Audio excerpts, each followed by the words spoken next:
নমস্কার সবাইকে। সবাই কেমন আছো তোমরা? আশা করি সবাই ভালো আছো। আবার তোমাদের জন্য নতুন একটা মিনি ব্লগ নিয়ে চলে এসেছি। আজকে চলে গেছিলাম বর্ধমান। সকাল, সকাল উঠেই দিদি চলে এসেছিল আমাকে দিতে। দিদি স্কুটি নিয়ে চলে এসেছিল। যেহেতু ধরো আমার ২-৩ দিনে কলকাতা যাওয়া, তারপর অনেক রকম কাজ ছিল। সবই তোমাদের সাথে শেয়ার করব।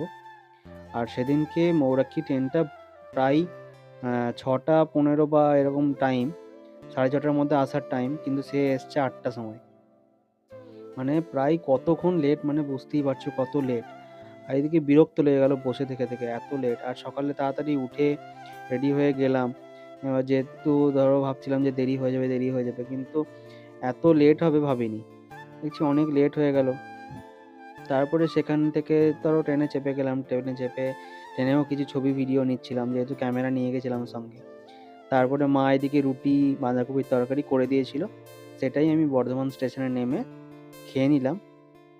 যেহেতু ধরো এরপরে একটা এক্সিবিশন ছিল, সেখানেই গেছিলাম। মোমেন্টা নেস্ট অ্যান্ড ট্রেলসের একটা তোমার ইন্টারন্যাশনাল একটা তোমার ফটো কার্নিভেল ছিল মোমেন্টার, সেটাতেই অংশগ্রহণ করেছিলাম আমি। তো এই দেখো আমার ছবি দেখতে পাবে, দেখো এখনই দেখা, ওই দেখো এইদিকে কোণে আমার ছবি আছে। তো সেখানেই আমি পার্টিসিপেট করেছিলাম। তো পার্টিসিপেট করে তো ভালোই লাগলো, বেশ নতুন রকম একটা এক্সপিরিয়েন্স হলো। আর এখানে অনেক গেস্ট এসেছিল, যারা বিভিন্ন নামি নামি ফটোগ্রাফার, নামি দামি। এবার তাদের ছবিও দেখলাম, তারা অনেক সেশন করেছে, সেই সেশনগুলোও শুনলাম। খুব সুন্দর সুন্দর তাদের ছবি, আর ছবির গল্প শুনলে তো আরোই ভালো লাগছিল। আর এদিকে দেখো চারিদিকে সব বিভিন্ন ফটোগ্রাফারদের স্ট্রিট স্ট্রিটের ছবি, ল্যান্ডস্কেপ ছবি, তারপর পোর্ট্রেট ছিল, তারপরে বিভিন্ন ওয়াইল্ড লাইফ ফটো ছিল। এরকম বহু রকম ফটো ছিল। অনেক রকম ফটো দেখে অনেক রকম এক্সপিরিয়েন্স হলো। খুব সুন্দর সুন্দর ছবি দেখতে পেয়েছি। এই দেখো এই ছবিটা আমি দিয়েছিলাম ওখানে, আর এই ছবিটা তোমার ফার্স্ট হয়েছে। এরপরে চলে গেছিলাম সেমিনার হলে, সেখানে কিছু সেমিনার চলছিল। কিছু কিছু মেন্টরদের তোমার সংবর্ধনা দিচ্ছিল। তারপরে নিকনের জেডআর ক্যামেরা যেটা বেরিয়েছে সেটার সম্বন্ধে কিছু বলল।